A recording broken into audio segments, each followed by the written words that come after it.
Bonjour. Quelques idées. Pourquoi doit-on connaître les pronoms personnels? C'est pour conjuguer. Pronoms personnels. Dans le monde terrestre, on a les pronoms personnels. Je, tu, il ou elle. Nous, vous, il ou elle. Dans le monde céleste, il n'y avait pas de pronom personnel. Et pourquoi doit-on connaître, apprendre pronom personnel? Pronom personnel, l'être humain est vulnérable. Il est exposé, il est victime d'être dans une situation vicariante, c'est-à-dire il transporte, on dirait, d'une manière vicariante une autre personnalité, un autre pronom personnel sans qu'il le sache. Bien sûr, l'être humain n'aime pas ça. Il dit, pensez-vous que je vais suivre quelqu'un? Je suis personne. Suivre, c'est moi. La plus grande erreur à travers les pages de l'histoire. Voilà ce que l'être humain pense. Non seulement la personnalité, il transporte une culture dans son cerveau, il transporte une tribu, il transporte un fanatisme, il transporte un nationalisme et il les transporte sans qu'il le sache. Alors, et pourquoi doit-il connaître? On dit vulnérable, c'est-à-dire ce n'est pas à lui, cette personnalité, ce pronom personnel. Il dit je fais ce que je veux. Je, il y a le je. Et en réalité, il n'y a pas le je, il y a le il ou le elle. Singulier, pluriel, il transporte sans qu'il le sache. Première victime de cette image, de ce pronom personnel, c'est l'image parentale. Vous ne pouvez pas fuir d'être une image, d'être un prototype. Non, prototype, c'est pas le mot, c'est une copie. C'est une photocopie. C'est une image holographique parentale. Vous la transportez sans que vous le sachiez. Pour que vous puissiez fuir ou bien vivre vraiment le moi. Alors,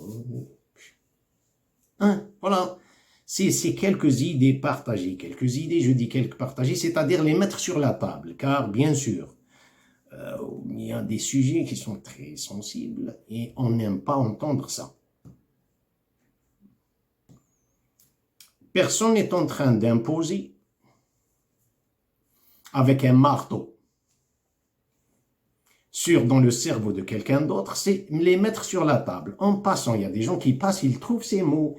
Je vais prendre peut-être 3%, 10% de ces mots. Je vais prendre 50%. Ça ne m'intéresse pas. Libre. Le monde céleste, il n'y avait pas de pronom personnel. Les premiers qui ont utilisé le pronom personnel, nous, c'était les anges. Et le premier qui a utilisé le pronom personnel, je, majuscule, c'est Satan. Pourquoi ils ont utilisé le pronom personnel, nous? Il n'y avait pas de pronom personnel. Pourquoi? Si vous demandez à la nature, le monde, l'écosystème, les galaxies, le monde macrocosmique, le macrocosme, il parle. On dit « tasbih ». Il parle, il ne parle que de Dieu. Il dit « Huwa ». Vous lui dites, vous lui attribuez. Vous parlez avec le vent. Le vent vous dit « Ce n'est pas moi, c'est Dieu ». C'est la même chose. On va prendre un petit métaphore.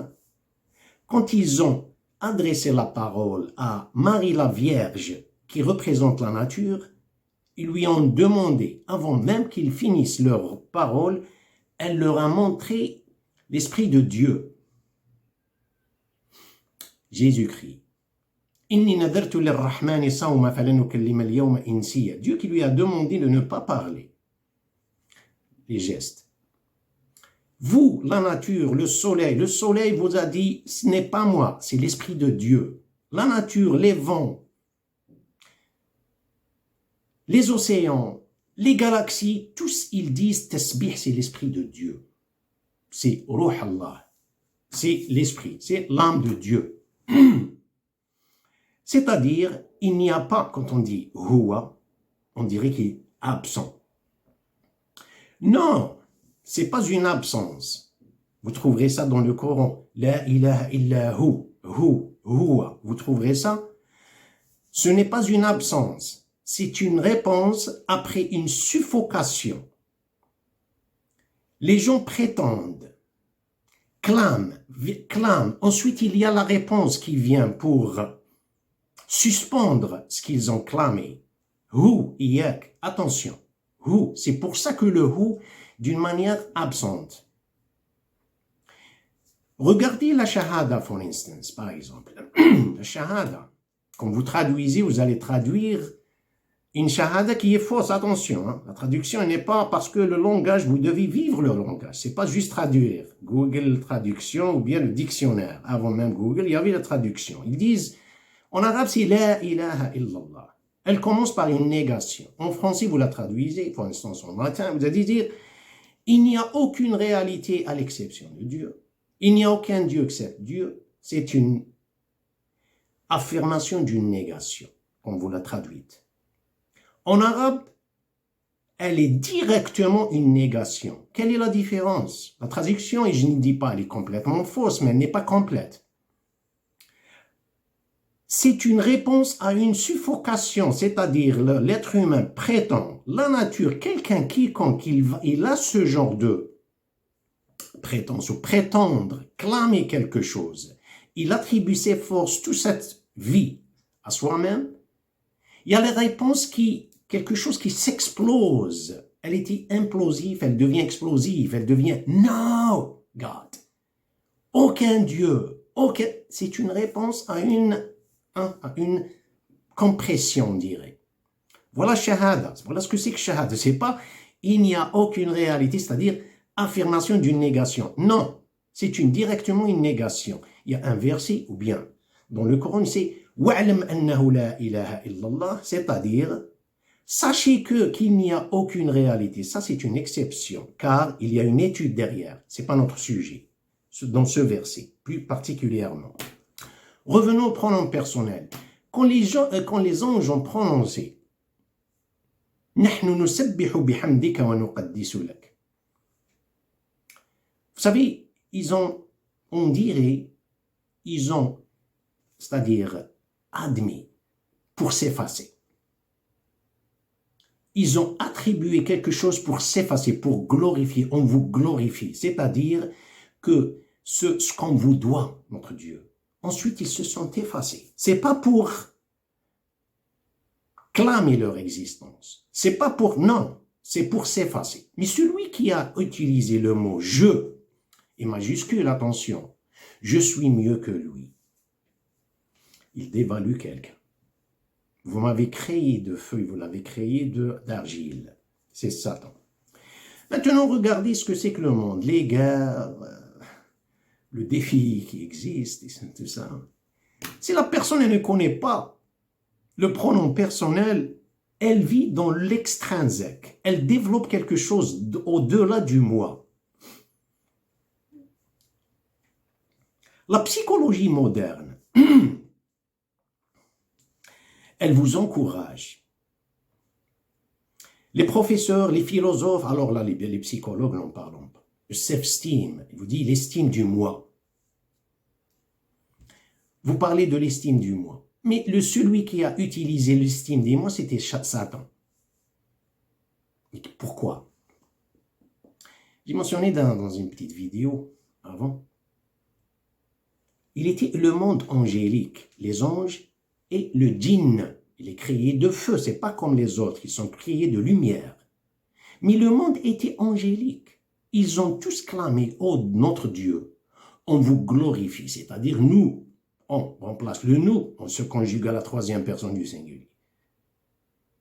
Lorsque le jour de l'examen, le jour de la preuve, il leur a demandé de prosterner à Adam. فَإِذَا سَوَّيْتُهُ وَنَفَخْتُ فِيهِ مِنْ رُوحِي فَقَعُوا لَهُ سَاجِدِينَ. Les anges, ils n'ont rien à comprendre derrière, puisque donc ce qui implique Dieu nous a demandé, ils l'ont fait. Mais pourquoi Satan a refusé? Car il n'était pas sincère lorsqu'il a dit, quand ils ont clamé qu'il glorifie Dieu. Satan, pendant un temps, un mois, il n'y avait pas 2 mois, semaine. La longévité, vous ne la connaissez pas. La personne, elle vit avec soi, elle se glorifie. Elle se glorifie, elle se glorifie. Qu'est-ce qu'il y a ici comme répercussion? Glorifier Dieu, ce n'est pas parce que vous allez lui faire une faveur. C'est que vous admettez votre propre éternité à travers cette glorification, cette adoration. Vous la laissez, vous glorifiez. Vous allez tomber dans le temporaire. Et c'est lui qui s'est tombé, qu'il est tombé dans le temporaire. Il a senti le temporaire. C'est pour cette raison. Il y avait un adversaire. L'adversaire, c'est lui qui l'avait créé. Il était dans son subconscient. Il chercha constamment pour se prouver. Constamment ce qui se passe sur Terre ici. La personne inconsciemment, je veux bien souligner, se montre parenthèse, il cherche l'adversaire pour dévaluer le défi sans qu'il le sache. Il construit plus qu'il en faut. Il achète plus qu'il en faut. Il fait, qu'est-ce qu'il y a de grave? Vous allez me dire, sans qu'il le sache, c'est défi. Défi. Il a des adversaires dans son subconscient. Le défi ne développe pas le moi, il développe un surmoi. Et ça fatigue. C'est le stress, fatigue. Quand on ne développe pas le moi, il y a le surmoi. Je le transporte. Ça ne fait pas partie de moi. Du monde intrinsèque, ça fait partie du monde extrinsèque. Voulez-vous que je vous montre l'arbre de l'éternité? L'éternité, ce n'était pas, ou bien le temporaire, ce n'était un peu, même pas traverser la conscience de l'existence. Il n'y avait que l'éternité. Mais pourquoi il a senti? C'est parce qu'à cause de cette raison. Revenons au monde terrestre. Vous entendez dans ce monde, il n'y a que le « je » majuscule, bien sûr, même s'il est au milieu de la phrase, hein, parce que la phrase, elle commence par une lettre majuscule et se termine par un point. Ici, malgré 2 fois, 3 fois, il y a une virgule, le « je », il est toujours majuscule. Il n'y a pas d'article indéfini. Un ou une ou des. Non, c'est l'article défini. Je suis le et elle majuscule toujours. Voilà ce qui se passe dans ce monde. Avant de penser à des problèmes de dehors et tout ça, vous savez, une fois, le prophète sallallahu alayhi wa sallam, il est revenu d'une bataille. Ils ont mentionné, ils disaient, on a fini avec le djihad. Ils ont dit le djihad. Le djihad, le mot littérature est tiré de juhd, l'effort. Il leur a dit, on est venu du djihad, de la bataille minime vers la bataille, la grande bataille. Et qu'est-ce que c'est que ça? Djihad ou nafs, de l'ego. Il a considéré ça plus grand. Le plus grande bataille, c'est une bataille envers l'ego. Aujourd'hui, ce n'est pas le cas. Revenons à la self-esteem, l'estime du moi. L'estime du moi, estimer, c'est toujours, il y a une comparaison. Revoir, je me sens à l'aise. Et bien sûr, des fois, il y a une liste de points faibles. Je ne sais même pas comment s'exprimer en français. Regarde, il y a plein de fautes. Et je le sais. Mais celui-là, comment il est? Regardez, ici. Il y a tout le temps. Il y a la liste des points faibles chez moi. Pour d'évaluer. C'est la même fréquence qui était dans le monde céleste elle est descendue ici, dans le monde terrestre. Regardez le défi, regardez d'évaluer, regardez, je me sens à l'aise quand je trouve des points faibles, quand je dévalue quelqu'un, c'est-à-dire. Mais attention, vous voyez aujourd'hui la jeunesse. Avant, c'était dans le monde de l'Ouest et des mondes au-delà de l'islam. On parle de panic attack. Je ne sais pas, je ne suis pas bien avec le mot en français. Panic attack. Aujourd'hui, c'est dans le monde musulman, des jeunes, surtout les filles, panic attack. Et pourquoi il y a ça? Justement, c'est le fait de simuler. Simuler l'idéalisme. Simuler l'idéalisme, ce n'est pas le mot. Car l'idéalisme doit être comme conséquence sans que je m'introduise, sans que je fasse quelque chose pour simuler. C'est-à-dire de vendre dans le monde de simulacre. C'est un résultat. Je ne suis pas au courant. Or, ce n'est pas le cas ici. Je simuler crée insécurité. Insécurité, c'est un terme administratif, dictionnaire, mais les sensations, c'est panic attack. Regardez ce que le monde, celui qui est du côté sain et sauf, disons sain et sauf, c'est celui qui glorifie Dieu. Vous aurez des résultats. Vous allez voir pendant le parcours avant d'atteindre, il n'y a pas de destination. Vous allez trouver des talents, des facultés, vous allez les trouver. Ici, c'est un autre examen, attention. C'est une autre preuve ou épreuve. Vous les clamez, ça va créer un autre. Vous les clamez, vous les rejetez, Où est-ce que vous allez? Vous allez l'admettre à Dieu. C'est Dieu qui m'avait donné. Regardez ce que c'est que l'adoration. L'adoration, c'est une réalité, c'est vivre une réalité. Vivre ce que c'est que le monde macrocosmique exprime avec silence. Le monde microcosmique qui est l'être humain l'exprime verbalement. Tasbih, l'adoration. Oh mon Dieu et tout ça, c'est vivre une réalité. Souhaitons que l'esprit soit sain dans un corps sain. Que Dieu vous protège et à la prochaine.